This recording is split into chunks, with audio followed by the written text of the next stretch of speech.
गायत्री की 24 शक्तियाँ भाग 2। रेडियो यंत्र की सुई घुमाने से उन विविध स्थानों की ध्वनियाँ सुनाई पड़ती हैं जो आपस में बहुत दूर और बहुत भिन्न हैं। सुई के घुमाने से यंत्र के भीतर ऐसा परिवर्तन हो जाता है कि पहले उसके भीतर जो गतिविधि काम कर रही थी वो बंद हो जाती है और नए प्रकार की गतिविधि आरंभ हो जाती है। जिससे पहले जिस स्टेशन की ध्वनियाँ सुनाई पड़ रही थीं वे बंद होकर नया स्टेशन सुनाई पड़ने लगता है। मनुष्य की शरीर स्थिति को भी साधनात्मक कर्मकांडों द्वारा इसी प्रकार परिवर्तित कर दिया जाता है कि वह किसी न किसी देव शक्ति के और कभी अन्य देव शक्ति के अनुकूल बन जाती है। साधना काल में साधक के रहन सहन, आहार विहार, दिनचर्या, विचार, चिंतन, धन, समय, कर्मकांड आदि के ऐसे प्रबंध एवं नियंत्रण कायम किए जाते हैं जिनके कारण उसकी मनोभूमि एक विशेष दिशा में काम करने योग्य बन जाती है। साधना काल के नियम, उपनियमों, प्रतिबंधों या नियंत्रणों को कोई साधक पूरी तरह पालन करे तो उसकी मशीन इतनी सूक्ष्म हो जाएगी कि इच्छित देव शक्ति से संबंध स्थापित कर सके। इसलिए अध्यात्म विद्या के पथ प्रदर्शक अपने शिष्यों को साधना काल में आवश्यक संयम, प्रतिबंधों का पालन करने के लिए विशेष रूप से सावधान करते रहते हैं। स्थूल शरीर में दोनों हाथ इस प्रकार के अवयव हैं जिनकी सहायता से वस्तुओं को पकड़ा जाता है। सूक्ष्म शरीर के भी इसी प्रकार के दो हाथ हैं जिनके द्वारा परमाणु तत्वों की ऊपरी सतह पर ब्रह्म लोक में भ्रमण करने वाली देव शक्तियों को पकड़ा जाता है। इन सूक्ष्म हाथों का नाम है श्रद्धा और विश्वास। श्रद्धा और विश्वास के कारण मानव अंतःकरण की बिखरी हुई शक्तियाँ एक स्थान पर एकत्रित हो जाती हैं। इसी एकीकरण को जिस दिशा में प्रेरित किया जाता है उसी में वो बड़ी द्रुत गति से दौड़ता है। थोड़ी सी बारूद और शीशे को गोलियों की पुड़ियों यानी कारतूस को बंदूक की नाली में भरते हैं। इस कारतूस को चिंगारी लगाकर एक बंदूक की सहायता से एक विशेष दिशा में उड़ाते हैं। निशाना सीधा होने पर वह गोली अभिष्ट स्थान पर प्रहार करती है और लक्ष्य को भेद देती है। योग साधना में भी यही होता है। आहार विहार का, दिनचर्या का प्रतिबंध बंदूक बनाना है।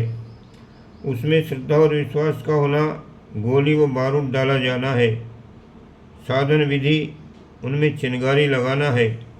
इस प्रकार जो लक्ष्य भेद किया जाता है वो वांछित परिणाम उपस्थित करता है।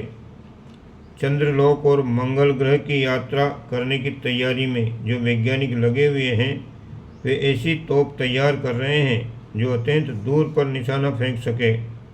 उस तोप में ऐसा गोला रखा जाएगा जिसमें यात्री लोग बैठ सकें। ये गोला चंद्र या मंगल तक उन्हें पहुंचा देगा, ऐसी उनकी मान्यता है।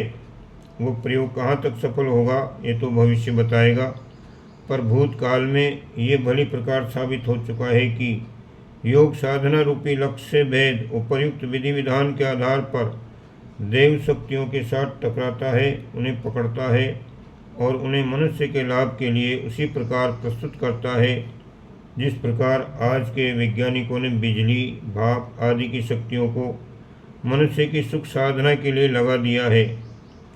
योग साधक अपनी देह की शक्ति को सुसंचालित करके देव शक्तियों तक पहुँचते हैं और उनसे वे लाभ वरदान प्राप्त करते हैं जिनकी उन्हें आवश्यकता होती है। हमारे इतिहास पुराण पग पग पर इस महासत्य की साक्षी देते हैं। विज्ञान का मार्ग एक होते हुए भी उसके साधन मार्गों में अंतर होता है तथा हो सकता है। रेडियो का विज्ञान एक है, पर रेडियो यंत्रों की बनावट हर बनाने वाला अलग अलग रखता है। घड़ियों और मोटर के पुर्जों में भी इसी प्रकार का हेरफेर हुआ करता है। इस प्रकार के अंतर होते हुए भी इन विविध आकृति के यंत्रों से लाभ एक जैसा ही मिलता है। योग साधना के अनेक मार्ग हैं, उनमें से एक मार्ग गायत्री मार्ग भी है। गायत्री की साधना पद्धति द्वारा भी उन सूक्ष्म शक्तियों से साधक अपने को संबद्ध कर सकता है और अभिष्ट लाभ उठा सकता है। गायत्री के तंत्र ग्रंथों में 24 शक्तियों का वर्णन है। 24 देवताओं के लिए एक एक गायत्री है। इस प्रकार 24 गायत्रियों द्वारा 24 देवताओं से संबंधित स्थापित किया गया है।